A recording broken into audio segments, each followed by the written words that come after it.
విదేశాల్లో చదవాలనుకుంటున్నారా? అయితే విదేశ్ కన్సల్ట్ ని సంప్రదించండి. తెలంగాణ రాజకీయాలు ఆసక్తికరంగా మారుతున్నాయి. బీఆర్ఎస్ అధికారంలో ఉన్న సమయంలో వ్యవహరించిన విధంగానే ఇప్పుడు ఆ పార్టీకి రివర్స్ షాక్ ఇచ్చేందుకు రేవంత్ సిద్ధమయ్యారు. ఆ పార్టీకి చెందిన ఎమ్మెల్యేలను తమ వైపు తిప్పుకునే ప్రక్రియ ముమ్మరం చేశారు. ఇప్పటికే 10 మంది ఎమ్మెల్యేలు బీఆర్ఎస్ నుంచి కాంగ్రెస్ లో చేరారు. మరో 16 మంది చేరితే బీఆర్ఎస్ ఎల్పీ కాంగ్రెస్ లో విలీనం అవుతుంది. ఇటు మరో 4 పార్టీ మారేందుకు సిద్ధంగా ఉన్నారు. కాంగ్రెస్ ఆపరేషన్ ఆకర్ష్ మరోసారి వేగవంతం చేసింది. త్వరలో స్థానిక సంస్థల ఎన్నికలు ఉండడంతో ఈలోగానే పార్టీలోకి వచ్చే ఎమ్మెల్యేలను చేర్చుకోవాలని భావిస్తోంది.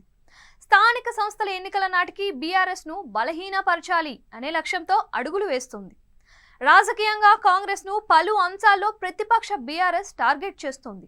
ఆ పార్టీని ఆత్మరక్షణలోకి నెట్టేందుకు కాంగ్రెస్ ఆపరేషన్ ఆకర్ష్ ను అస్త్రంగా మార్చుకుంటుంది.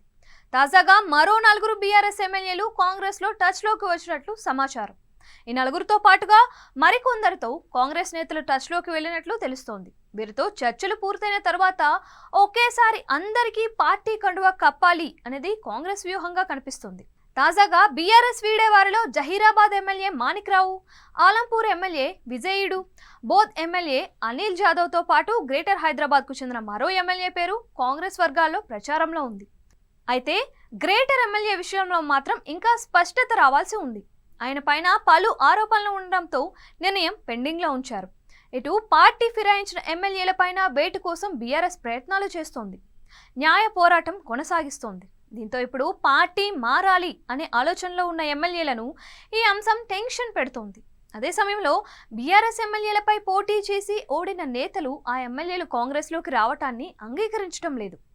జీవన్ రెడ్డి ఎపిసోడ్ తర్వాత పార్టీ నేతలను బుజ్జగించిన తరువాతనే ఎమ్మెల్యేలను చేర్చుకోవాలి అని కాంగ్రెస్ నేతలు భావిస్తున్నారు. దీంతో రానున్న రోజుల్లో చేరికల అంశంలో కీలక పరిణామాలు చోటు చేసుకునే అవకాశం కనిపిస్తోంది.